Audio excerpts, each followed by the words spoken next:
Hola, muy buen día. Mi nombre es Brian Fernando Páramo Chávez. Soy estudiante del doctorado en Ciencias en Procesos Biotecnológicos del Centro Universitario de Ciencias Exactas e Ingeniería. En estos momentos llevo la materia de Diseño y Análisis de Experimentos, la cual es dirigida por el doctor Álvaro de Jesús Martínez Gómez. Bueno, en esta presentación vamos a estar abordando el siguiente artículo, el cual trata de una investigación para la extracción de ácido cítrico en medio fermentativo usando la metodología de superficie de respuesta. Entonces vamos a tratar de abordar la metodología que utilizaron, el diseño de experimento que utilizaron para obtener un mejor resultado en la obtención de ácido cítrico. Bueno, como un poco de introducción, en la actualidad este producto de interés, el ácido cítrico, se requieren 600,000 toneladas por año, el cual es una gran demanda de este producto de interés, lo que nos indica el artículo que vamos a abordar. Tiene una amplia variedad de aplicaciones, principalmente como conservante, antioxidante, acidulante, saborizante. Se utiliza en formulaciones farmacéuticas. Entonces tiene una gran variedad en su aplicación. La primera persona quien pudo cristalizar el ácido cítrico proveniente de jugo de limón fue Schill en 1784. Asimismo, este producto de interés se obtiene mediante fermentación fúngica utilizando Aspergillus niger. Una problemática para la producción del ácido cítrico es la recuperación durante el proceso. Hay una gran variación de, de rendimiento que se obtiene de este producto. Todo depende del tipo de separación o proceso para la purificación del ácido cítrico, en el cual la literatura nos muestra que se ha utilizado procesos de separación, extracción líquida, métodos cromatográficos, evaporación, ultrafiltración, ósmosis inversa, diálisis, cristalización, etc. El artículo que vamos a abordar utilizan principalmente para leer es por espectrofotometría, usan la extracción líquida, a pesar de que el mismo artículo hace mención de que esta extracción pues contribuye también a la parte de toxinas que se utilizan en los solventes, entonces hay que también purificar esas toxinas. Bueno, en esta diapositiva lo que vamos a ver es observar los factores o el diseño de experimento que ellos tienen propuesto, el cual tienen como factores independientes. Tienen el primer factor, que es ferrocianuro de potasio, junto con sus niveles es 0.04 y 0.08% masa volumen. El otro factor de interés es la fase orgánica, un tanto de fase orgánica por cada tanto de fase acuosa, el cual los niveles establecidos están por 0.75 y 1.25. El aceite de maíz es el otro factor de interés. El nivel establecido está en 5 y 15% volumen.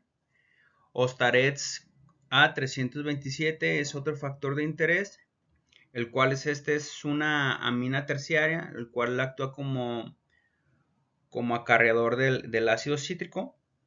Este lo tienen en sus niveles de 20-40% volumen. Aquí estamos hablando de 4 factores independientes y dos niveles, uno inferior y uno superior en cada uno de los factores, por lo cual es un diseño 2 a la 4.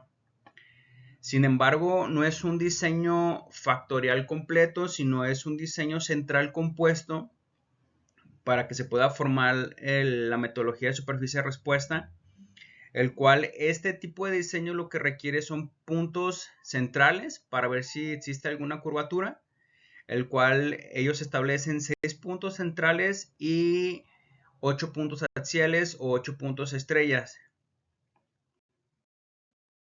En esta diapositiva vamos a ver lo que es la metodología de superficie de respuesta, cómo ellos hicieron la codificación de los niveles, asimismo el modelo que ellos plantean.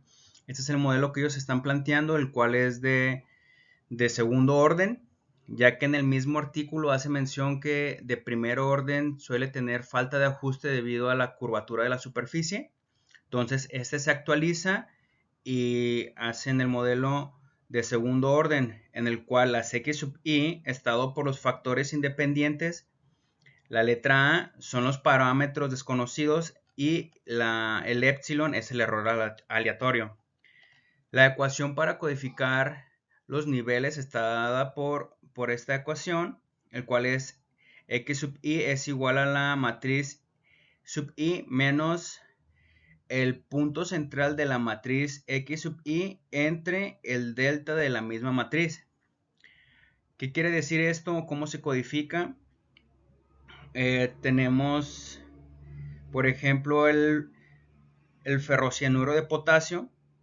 Si seguimos el ejemplo de la ecuación, tenemos que si queremos dar la codificación al valor de 0.02, estaría nuestro valor de 0.02 en esta parte de x sub i menos el punto central, que es 6.06, entre el delta de esa misma matriz. Dícese que estamos hablando de la variación que tiene entre cada uno de los niveles. Entonces está dando de 0.02 a 0.04. Hay una diferencia de 0.02, de 0.04 a 0.06, una diferencia de 0.02, entonces es entre ese dato. Entonces tenemos para el primer factor, estaría codificado de esta manera, el valor que se quiere codificar menos el punto central entre 0.02. Si tomamos el ejemplo del aceite de maíz, tenemos que si yo quisiera codificar el nivel 0, sería entonces 0 menos 10, que es el central, entre el incremento. Tenemos de 5, 10 es una diferencia de 5, 15 una diferencia de 5, y luego tenemos el 20 es una diferencia de 5. Entonces estaría codificado de esta manera. El valor que se quiere codificar menos el central, que es 10, entre 5. Y así se le va a dar la codificación a cada uno de los niveles, que está dada, que va desde el rango desde menos 2 hasta 2. Bueno, en esta diapositiva lo que vamos a ver es la cantidad de número de tratamientos que se generan en el diseño de experimento establecido en el artículo. Esto quiere decir que el diseño propuesto en el artículo es un 2 a la k, es un factorial completo, central compuesto, donde k es el número de factores que están codificados, el cual van desde menos 1 y 1 positivo. Estamos conscientes que en la diapositiva anterior llegaba desde menos 2 a 2. ¿Qué quiere decir esto? Estamos hablando de que los niveles que son dos niveles ya establecidos inicialmente están dados desde menos 1 a 1. Eso lo vimos en diapositivas anteriores. Entonces, cuando se quiere ver la metodología de superficie de respuesta, tenemos que tener los axiales. Estos axiales tienen que ser mayor a menos 1 y mayor a 1 para que pueda girar, pueda ser rotatorio. Entonces, por eso es que tenemos valores axiales tenemos valores axiales desde menos 2 hasta 2. Entonces, reitero, aquí tenemos el diseño propuesto inicialmente es un 2 a la 4. Tenemos 4 factores, dos niveles, que es menos 1 y 1. Para convertirlo a superficie de respuesta necesitamos los puntos centrales, el cual tiene que ser igual o mayor a 1 en cuestión de réplicas. En este caso se hacen 6 réplicas en punto central y son 8 puntos axiales, el cual estos 8 puntos axiales van desde menos 2 hasta 2. Entonces, para saber la cantidad de tratamientos que se requieren para este tipo de metodología de superficie de respuesta, lo que se hace es seguir la siguiente ecuación. Es el número de tratamientos es igual a 2 a la k más 2 por k más n sub c, el cual tenemos 2 a la k, que sería la k está dada por el 4 factores, más 2 por los 4 factores, más las 6 réplicas en el punto central. Como mínimo se requieren 6 réplicas en el punto central. En esta ocasión, como mínimo se requieren 5 réplicas en el punto central. En esta ocasión, ellos presentan 6 réplicas de punto central, por lo cual, si hacemos esta operación, tenemos un resultado de 30 tratamientos. En este diapositivo de materiales y métodos, una vez que ellos ya saben los 30 tratamientos, cómo van a ser dirigidos conforme a su factor y sus niveles de cada uno de estos independientes, la metodología que utilizaron es a partir de la inoculación del microorganismo del hongo. En esta ocasión es el hongo Aspergillus niger. Fue incubado en cajas Petri con medio de cultivo de estroza papa. Fue incubado a 30 grados durante 7 días. Una vez que se tienen esos 7 días, tenemos un crecimiento del Aspergillus niger, así mismo como la producción de esporas. Posteriormente lo que añaden es 20 mililitros de agua estéril para obtener esa cantidad de esporas. Asimismo, una vez que se recolecta esos 20 mililitros y se hace un conteo de las esporas para ver cuántas esporas se tienen por mililitro, por lo cual obtuvieron 1 por 10 a las 5 esporas por mililitro. Esta cantidad de esporas posteriormente fue añadida a un medio de cultivo formulado por ellos mismos a un pH de 4.5 y posteriormente se puso en una incubación a una agitación constante de 100 revoluciones por minuto durante 4 días. Claro está decir que esa es como que la base del procedimiento que ellos van a utilizar, pero utilizando las condiciones del diseño de superficie de respuesta. Asimismo, la cantidad de ácido cítrico fue determinada mediante métodos espectrofotométricos. En esta tabla podemos observar el diseño de experimento que hicieron y los resultados. Estamos observando que fueron 30 tratamientos. Estos son los factores de manera codificada y aquí los tenemos los factores de manera natural, numérico natural. Estamos observando, por ejemplo, el primer tratamiento de manera codificada están todos en el valor menos 1, en el cual en este caso de manera la codificación natural sería 0.04, el porcentaje de ferrocianuro de potasio, la comparación fase orgánica y fase acuosa fue de 0.75, el porcentaje de aceite de maíz fue de 5 y el porcentaje volumen de Ostarets fue de 20. Con esta codificación o con esta composición tuvieron un total de ácido cítrico, la concentración gramos por litro, de 7.35. Entonces hicieron los 30 tratamientos. Reitero, aquí lo presentan tanto de manera codificada como de los valores naturales y cada una de las concentraciones gramos por litro que tuvieron en este diseño de experimento aplicando la metodología de superficie de respuesta.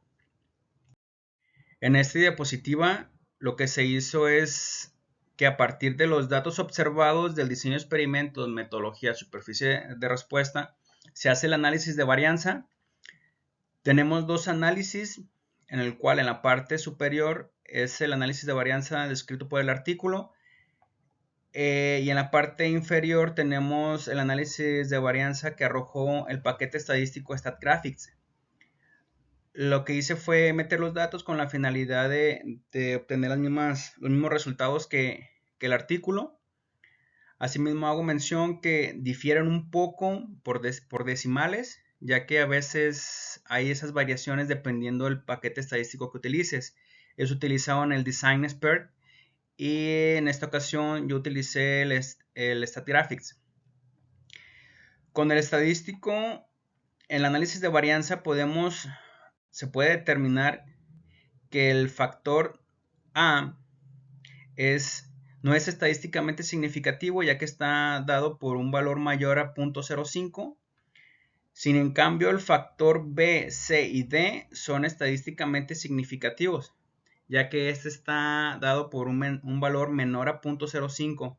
E incluso en el artículo de ellos, el estadístico aparece, el p-value aparece como menos a 0.0001.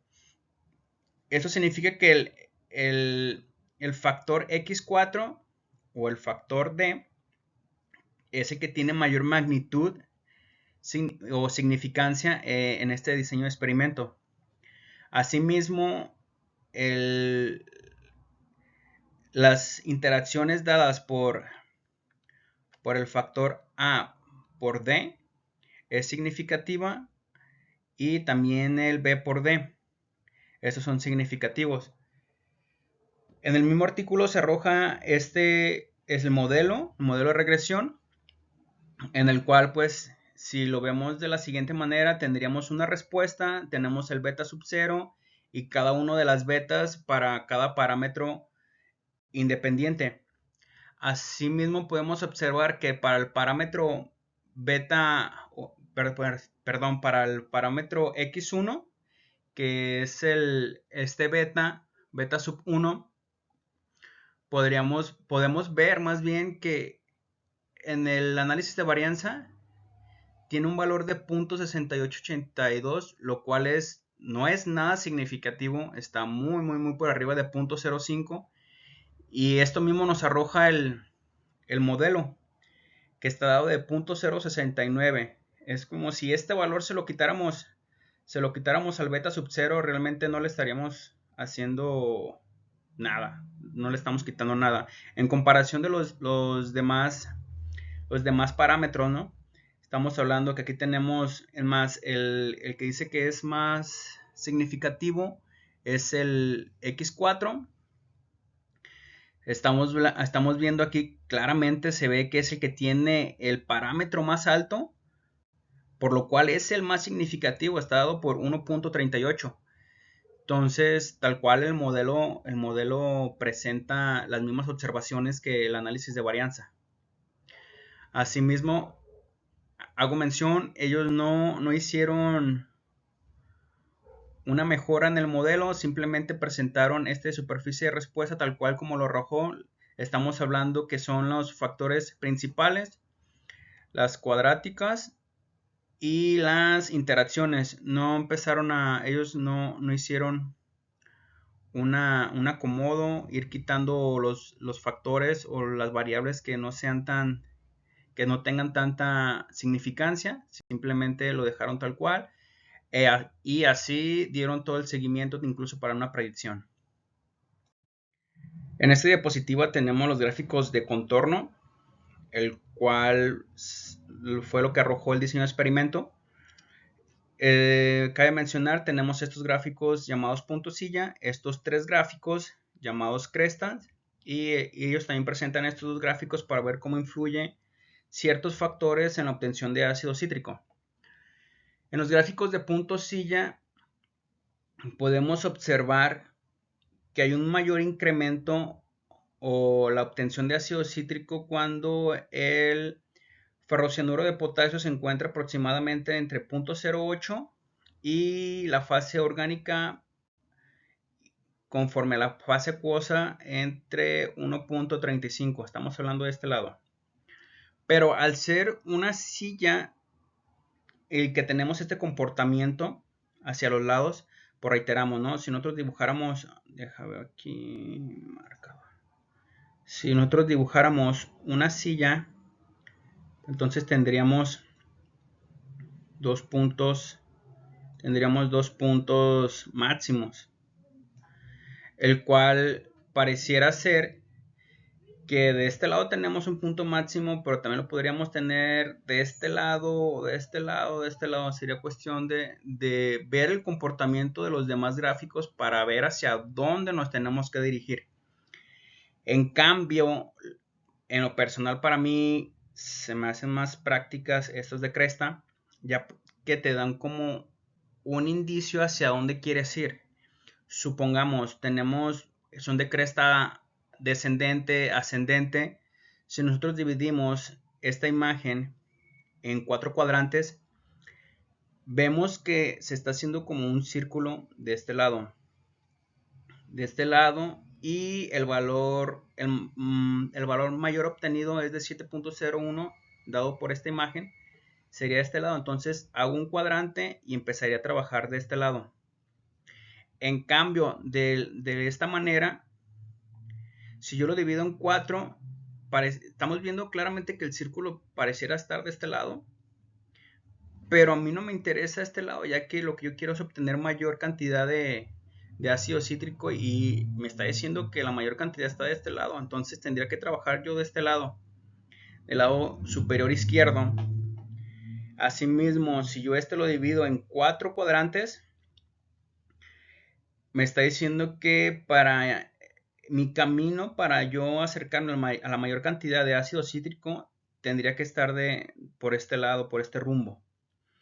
Entonces, con los mismos paquetes estadísticos, al momento que nosotros realizamos algún movimiento de los parámetros de interés, si yo pusiera un ejemplo, el ferrocianuro de potasio de 0.08, pusiera un valor aquí, y el aceite de maíz un valor de 5, o incluso de 0, que estuviera aquí, supongamos que lo pusiera de 5 o incluso de 10, pues ya va a empezar se va a mover todo el gráfico, y me va a empezar a mover todos los gráficos, pero cada gráfico pues se va a mover proporcionalmente, y estaríamos viendo la tendencia hacia dónde se está acercando el valor de interés.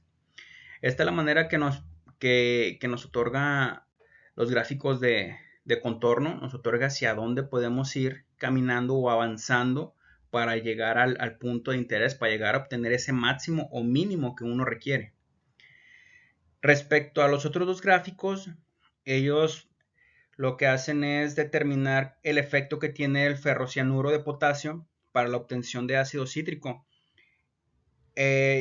Tal cual, la conclusión que ellos tienen es que al momento de ir incrementando hasta cierto momento la concentración de ferrocianuro de potasio, obtienen mayor cantidad de ácido cítrico. Claro está, en este gráfico se observa que la concentración más alta de ácido cítrico está dada por un porcentaje de concentración de ferrocianuro de potasio de 0.06%. Al momento que agregan esta cantidad, ellos obtienen alrededor de 4.5 gramos por litro de ácido cítrico utilizando este factor. Mientras utilizando la concentración, el porcentaje de aceite de maíz a una concentración de 5, ellos obtienen un total de ácido cítrico de 6.2 aproximado. Entonces, de hecho, esto se comporta tal cual como aquí lo estábamos viendo, como lo proyectamos anteriormente, incluso sin haber visualizado estos gráficos. Habíamos comentado que nosotros habíamos puesto que si lo tendríamos a 0.08 y con 5 estaríamos trabajando en este cuadrante. Si nosotros ponemos a 0.06, estaríamos aquí hablando de este gráfico de contorno, y a 0.5 estaríamos aquí. Estaríamos más cerca de lo que se va buscando. Reiteramos, si nosotros lo dividimos en 4, estaríamos aquí. Nos estamos acercando más hacia el máximo. Obvio que todo esto, y lógico está que esto va a influir en cada uno de los gráficos. Como conclusión, el artículo menciona lo siguiente. Para la optimización de la respuesta se utilizó ferrocianuro de potasio al 0.06% peso-volumen. La variación de la fase orgánica versus la fase acuosa fue dada por 1.25. El aceite de maíz se estableció al 13.7% y Ostarets A327 fue establecido al 33%. También hace mención que la producción de ácido cítrico aumentó con la adición de ferrocianuro de potasio. Mencionan que para reducir la toxicidad por solventes se logró utilizando 5% de aceite de maíz. Asimismo mencionan, este es un punto importante, que altas concentraciones de Ostarets A327 también presentó toxicidad, por lo que se recomienda utilizar un método de prevención adicional. Entonces, una vez obtenido las respuestas del diseño de experimento, se realizó la fermentación con base a la estadística descriptiva y se logró un aumento del 40% en la extracción de ácido cítrico con respecto al método clásico. Esas son las conclusiones que presenta el artículo. Asimismo, como recomendación, creo que no está de más que presentaran los artículos o que el artículo presentara la verificación de los supuestos del modelo con la finalidad de observar sobre el término del error si éste presenta normalidad, si presenta varianza constante e independencia, ya que estos deben de cumplir para poder corroborar o que nuestro modelo realice una proyección más fidedigna. Asimismo, que presentara el estadístico de falta de ajuste para ver si este cumple o no, y también que el artículo presentara el valor PRES, que está dado por la suma de cuadrados de predicción, con la finalidad de saber si ese modelo, utilizando otros parámetros, nos arrojará la misma tendencia, el R ajustado, el R cuadrado, con otros parámetros. Entonces, no está de más que los artículos presenten estas observaciones.